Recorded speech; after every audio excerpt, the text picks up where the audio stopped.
Rascals! అమాయకుడైన గోపిని హత్య చేయమని ఎవరన్నా మీకు ఆజ్ఞాపించింది? నాకు మాత్రం తెలీదు. తెలీదు? వద్దు, చెప్పేస్తాను. ఈ నేరాలు ఘోరాలు చేయించింది జేకే.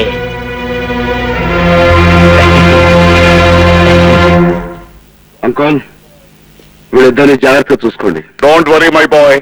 వాడు మెడకాయ కదిపాడు అంటే వాడి తలకాయ నా రైఫిల్ కి టార్గెట్ గా పెట్టుకుంటాను. Thank you. Bye. Get up. Get up. Kranthi, తప్పు నువ్వే చేశావు. అది కాదు సార్. Don't talk. ముందు వాళ్ళని పోలీస్ స్టేషన్ తీసుకురా. చట్టాన్ని నీ చేతుల్లోకి తీసుకోకు. చూడు సార్,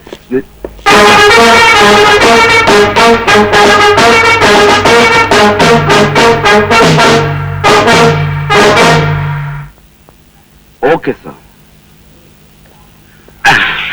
సార్, దాహం దాహం వేస్తుంది సార్. Very good. వెయ్యి సార్, కొంతసేపు ఇలాగే ఉంటే గొంతు ఎండిపోయి నాలుగు పిడచ కట్టుకుని చచ్చిపోతాం సార్. ఎక్సలెంట్. అలా కానీ లోకం బాగుపడుతుంది. సార్, నేను చచ్చిపోతే కోర్టులో జేకే గురించి సాక్ష్యం ఎవరు చెప్తారండి? ఓ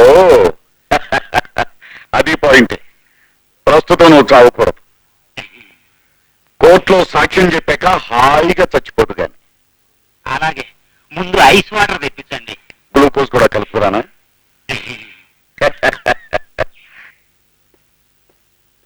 సావిత్రి, కాస్త మంచిలు పట్ట. అమ్మా, లేట్ అవుతుంది. మీరు పొంచొచ్చు కదా? లేదంకల్, అన్నయ్య ఇచ్చిన తర్వాత తింటాం. అవును అంకల్, క్రాంతి వచ్చిన తర్వాత అందరం కలిసి ఫోన్ చేయొచ్చు.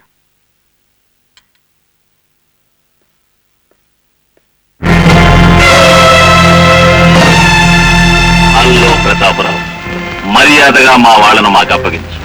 నా కంఠంలో ప్రాణం ఉండగా పని జరగదు. అయితే నీ కంఠంలో ప్రాణం తీసి మా వాళ్ళను మేము విడిపించుకుని వెళతాం.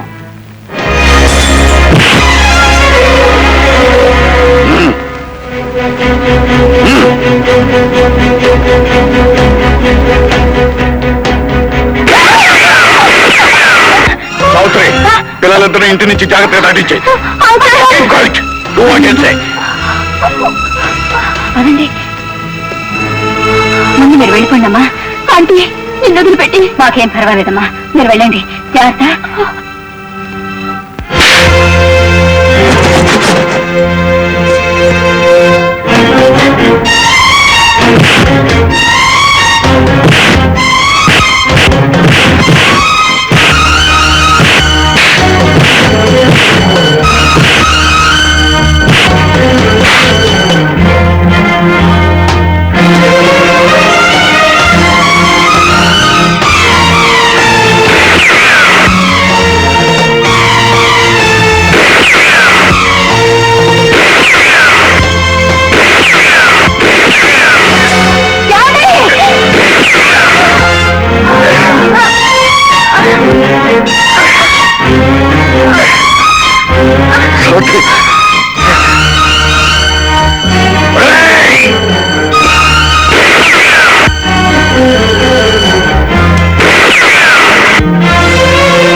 అంకుల్, ఎవరిది? ఎలా జరిగింది? నువ్వు తీసుకొచ్చిన సాక్షుల్ని నేను కాపాడలేకపోయాను. I'm sorry my bye.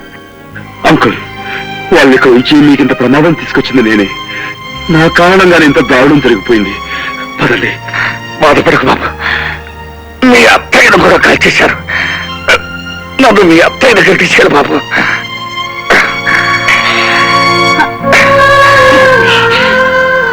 Savitri, భార్యాభర్తలు కలిసి మెలిసి బ్రతకాలంటారు. అలాంటిది బ్రతుకులోనే కాకుండా సాగులో కూడా మనం కలిసిపోతున్నాం. అంతకంటే అదృష్టం ఉంది. నిజమేనండి, మీరు లేకుండా నేను బ్రతకలేనని తెలిసే ఆ భగవంతుడు నన్ను కూడా మీతో పాటు తీసుకుపోతున్నాడు.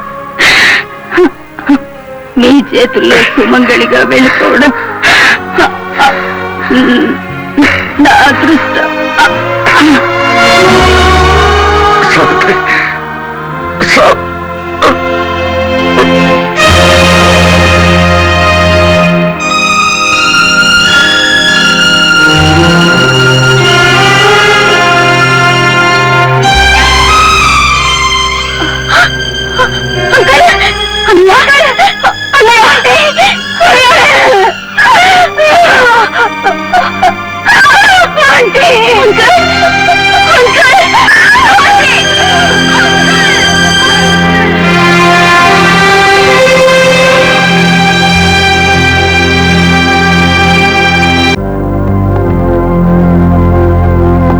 ప్రమాదం తప్పింది. అతను చాలా అదృష్టవంతుడు. 5-6 గంటల స్పృహ వస్తుంది. Thank you doctor. So much. Police బందోబస్తు ఏర్పాటు చేశావా? అన్ని అరేంజ్ చేశాను సార్. నేనే పర్సనల్ సూపర్వైజ్ చేస్తున్నాను. గుడ్. కిరాయి ఇన్స్పెక్టర్ శ్యామ్ హాస్పిటల్లో ఒప్పాడు అంటే మనం చచ్చిపోయినట్టే లెక్క. కనుక మనం బ్రతకాలి అంటే వాణ్ణి ఎంతో ఇదిగా చంపేయాలి.